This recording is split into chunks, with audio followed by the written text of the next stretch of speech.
I'm Jamie from Not So Wimpy Teacher, and I'm really excited to put together this video for you with tips for using interactive notebooks. All right, this is a math interactive notebook, and it has activities in it that are based on the skills and standards that my students were learning. Okay, and there's a few different reasons that I choose to use interactive notebooks.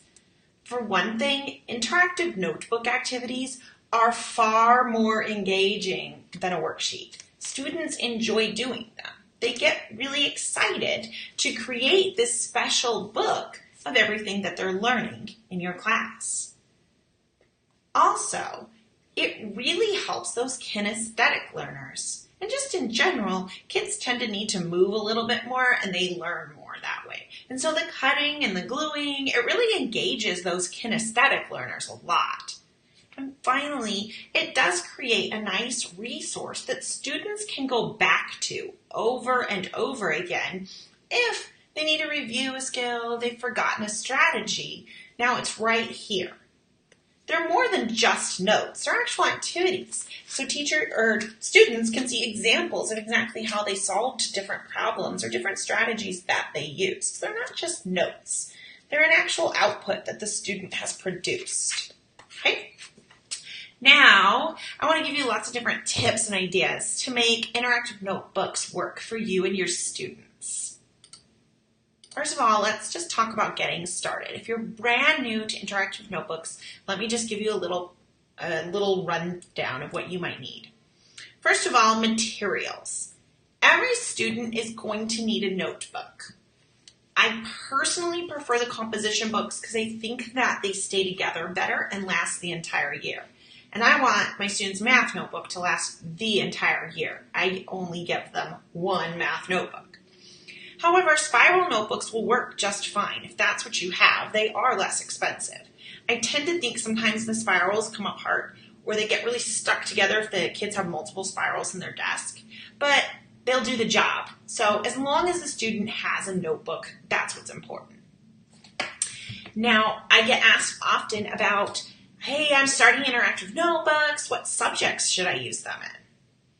My recommendation is if you're new to interactive notebooks, only choose one subject at first.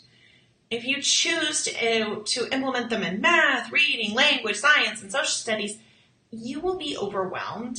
And I think it takes away a little bit of the fun for your students if during every single subject area they're having to put together an interactive notebook activity. My favorite subjects to use interactive notebooks in are math. I even have a math resource in my store because I love using them in math.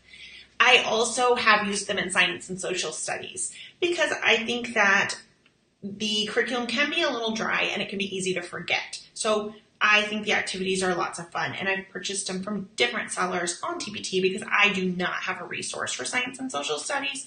And so I would look for different resources based on the units that I was teaching. Those are my favorite subjects to use them for.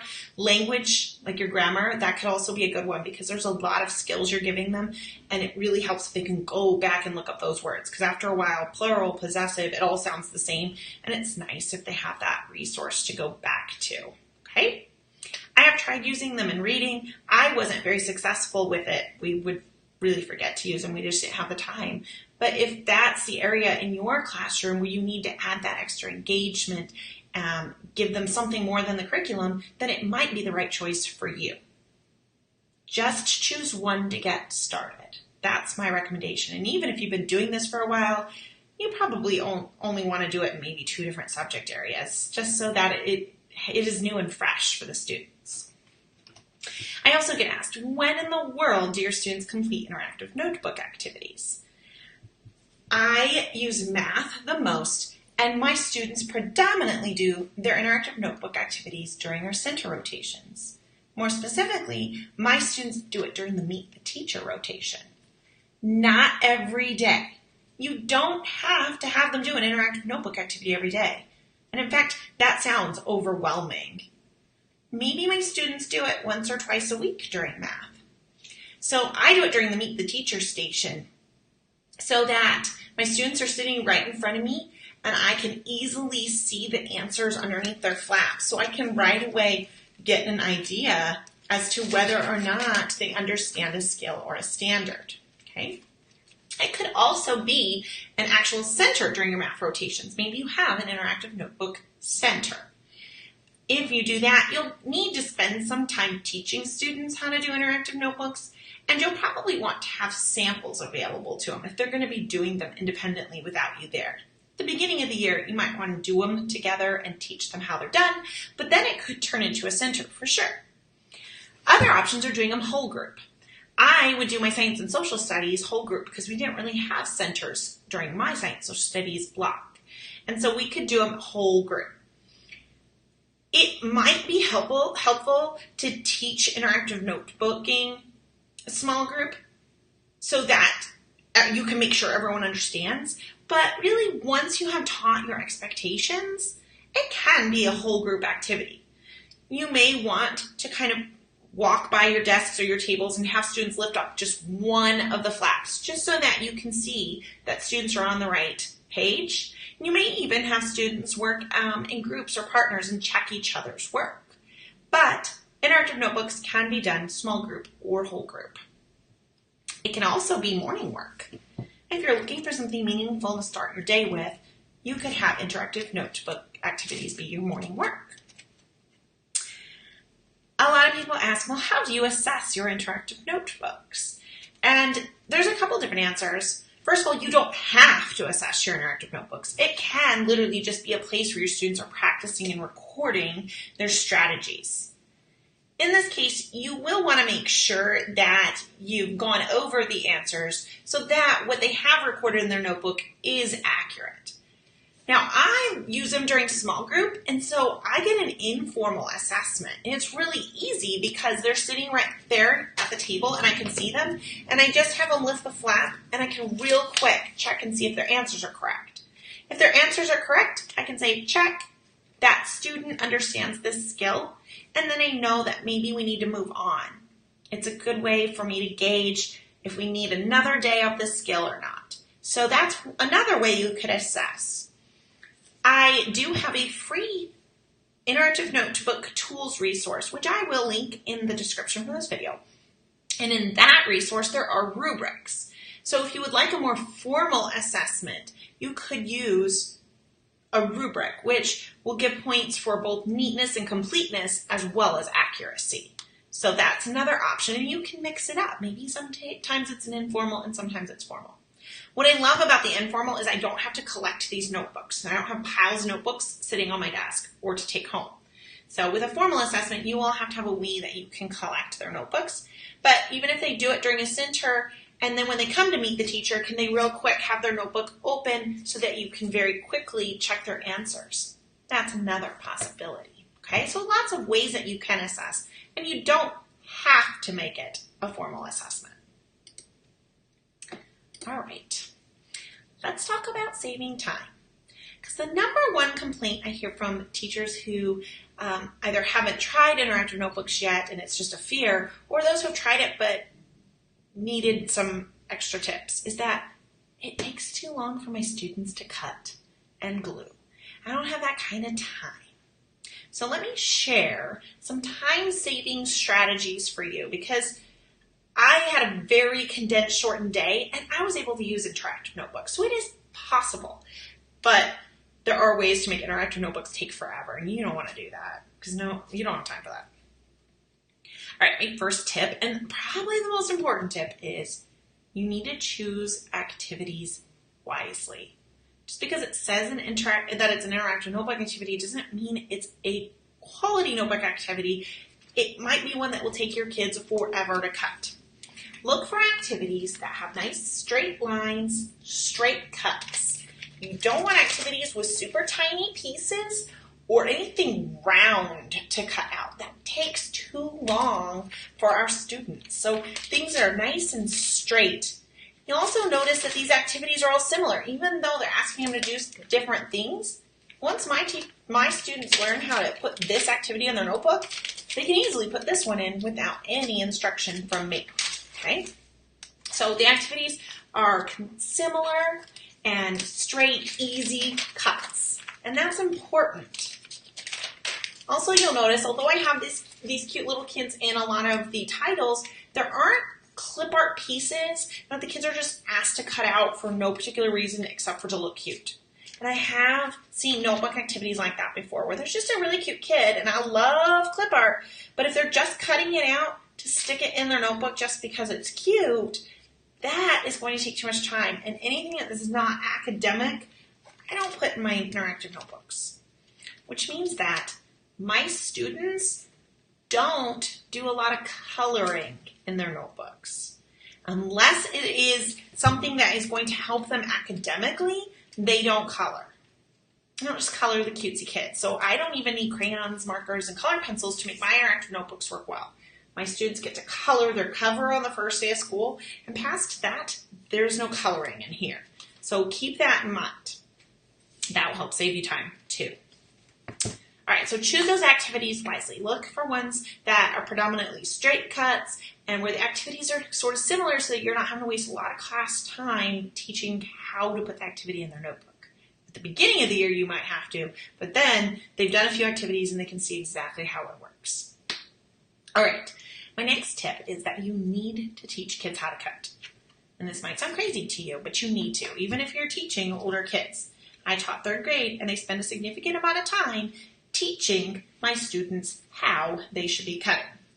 All right, first of all, this is how a student will cut if you don't teach them. They will just cut out each piece one by one, just cutting around each piece. This takes too long. But it's just their natural, like for most students, it's just natural how they see it. Oh, I have 6 boxes to cut out. I cut out 1 box, then I cut out the second box. What we need to teach students to do is instead cut all the way around the border so that I have 1 piece. This leads to less trash too. I have just 1 piece. Then I make the cut right down the middle, and then I can quick cut each piece apart. So teach them that. I tell my kids, we cut like 3rd graders, and 3rd graders cut all the edges off first. And that's how we always cut our interactive notebook activities. Instead of cutting out each box, we start by cutting all around the border, okay? And that makes it so much faster, okay? Sounds crazy, but teach them how to cut. After you've explained the expectations for how they'll cut their activities, it's time to start racing them. Students just tend to be competitive, and so use that to your advantage. I tell my students that they are younger, and they have much more energy than poor old Mrs. Sears, and therefore they should be able to cut these activities much quicker than I can. They still have to cut them neatly because they're going to go in our very special book, but even cutting neatly, they should be able to cut faster than me. Of course, this gets them pumped up. They need to beat me, okay? So we take our activity, we've all got our scissors, and we say, go! And we race to see who can complete the cutting fastest while still being very neat. I'll do this several times during the beginning of the year because it helps to get them used to anytime they see an interactive notebook activity, they're expected to cut at that speed, even if they're not racing with me. So race them. Maybe you can even set timers and see how fast you can get at cutting these activities out. They will laugh and have a fun time, and I think that's an extra bonus from these races, okay? All right, now we've taught them how to cut. We've taught them how to cut fast. Another tip to save some time is glue sponges. All right, here's glue sticks and how they work for me. They're the little, so the kids will like glue 2 pieces of paper on and the glue stick's gone. Even when I teach them like only a little bit in the edges or whatever, there's just hardly any glue in those glue sticks, right? Then on top of that, they're on the table and they just roll right off. Then the kid's on the floor searching for the glue stick. And then the lid is missing. Can't find the lid, Mrs. Sears. This is all wasting time, okay? So on top of that, when you glue stuff in with a glue stick, it tends to fall out. Like they spend all of this time one day putting a notebook activity together, and the next day it falls out of their notebook. Okay, so here's my solution. although we sometimes use glue sticks, especially if we're working on notebooks whole group. What I like to do is use glue sponges. They're super easy to put together. You'll need some type of plastic container like this one. This is just a Gladware container that you can find at the grocery store or at Walmart. You can also find things like this at the dollar store. Inside of this container, you'll want to put a kitchen sponge. Just your very basic, cheap kitchen sponge. You know, they come in packages of like 6 and they're all different colors. Just stick one inside of this container. It's a new sponge, please. And you don't have to wet it. If you feel it, they already sort of feel a little moist just out of the package. You don't need to wet it. You just stick it in this container. One sponge. Take a small bottle of Elmer's glue, because Elmer's is the best. But you just need the small bottle. This bottle here is 4 ounces. It's going to be just fine. So if you have bigger bottles, you can just use half. But I take the entire bottle. I go ahead and I remove the lid and I just pour the whole bottle on top of the sponge. Just pour it on top of the sponge. Okay? Then put the lid securely on the container and keep it flat. You don't want to do this because then all of the glue will seep to the bottom. Just keep it flat overnight. The glue will seep into the sponge, creating a gluey sponge. Now, when students go to glue activities into their notebooks, all they have to do is take the piece of paper and push it down on the sponge and then stick it in their notebook. It really is faster. There's no glue sticks rolling around, no students having to get up to go find a new glue stick because theirs ran out, no lids missing. Okay? And it is a lot less expensive. So I just use this little 4-ounce glue, and right around, every now and again, a kid will say, it's not really that sticky. If I just flip the sponge, it's sticky all over again. And you can keep flipping for quite some time. Every now and again, I have to add some extra glue around Christmas. Okay? Not a ton. I'll add a little extra if it's not that sticky. And it's sticky again. It lasts the whole year. I do not replace these. I don't do anything special except keep the lid on tight and keep them stored flat on my shelf.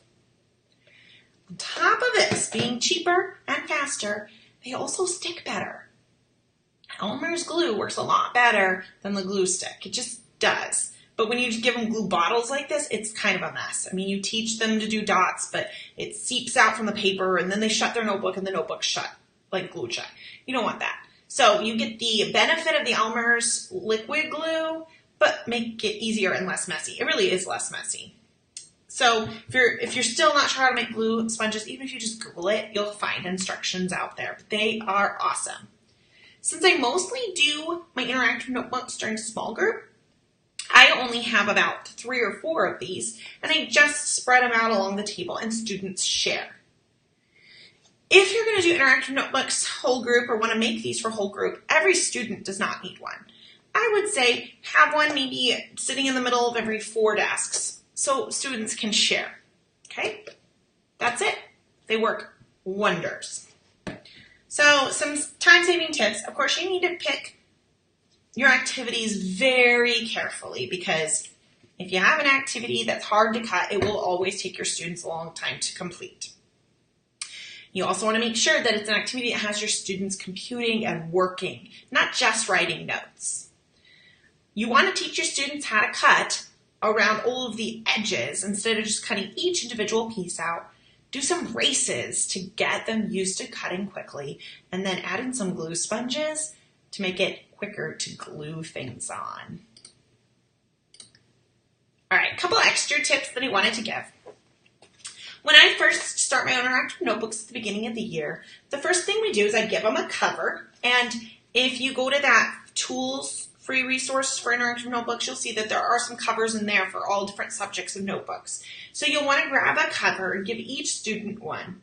And on the first day, I have them glue it to their notebook and color it pretty. I mean, this is their interactive notebook.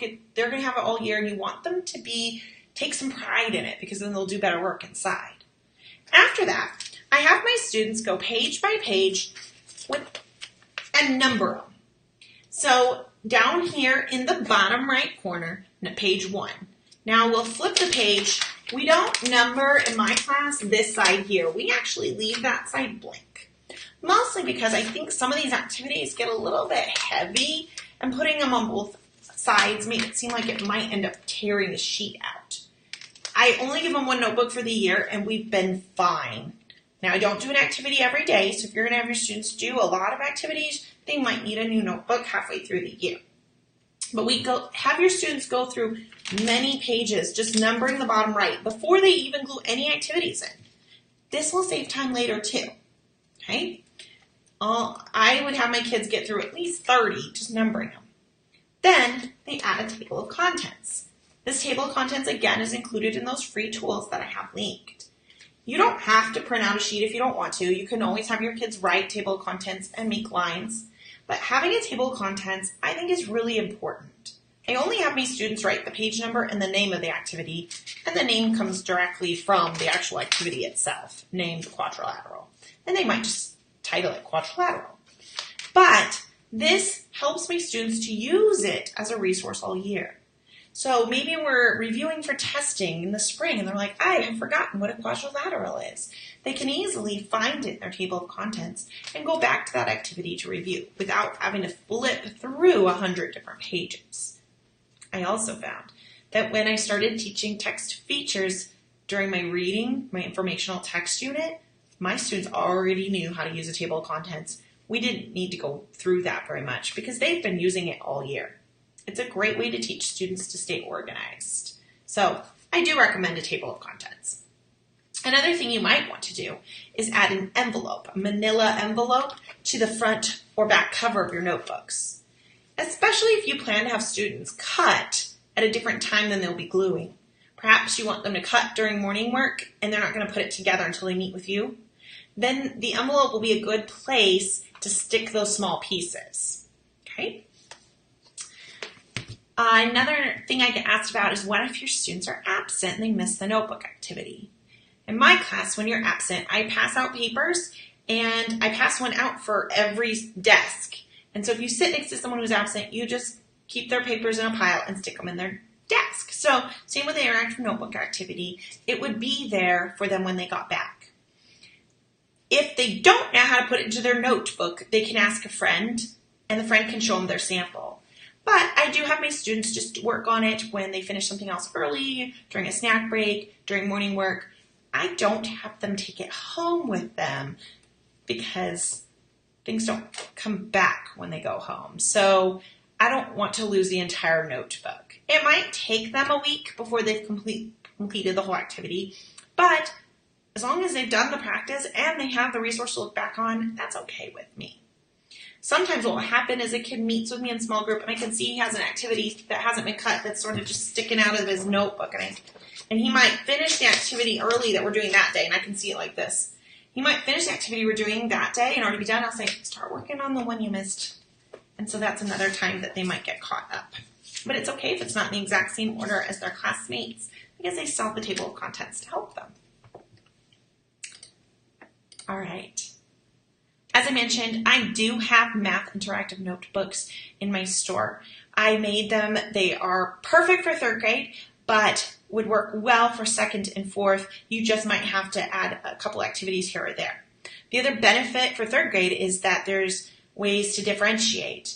A lot of times you can have the same skill, but with different numbers by using the same activity, and I've included it with different numbers. So I have this bundle here. It has 10 different notebooks in it to cover almost every skill that I taught my students, as well as a couple others. All right. I'm going to put a link to this resource in the video description so that you can check it out. All of the activities that I provide in my notebook bundle are simple to cut and don't have a lot of fluff to them so that you can be sure that they won't take too long for your students to create. All right, I hope this video has given you a lot of tips to make interactive notebooks easier for you to use in your classroom. Thank you.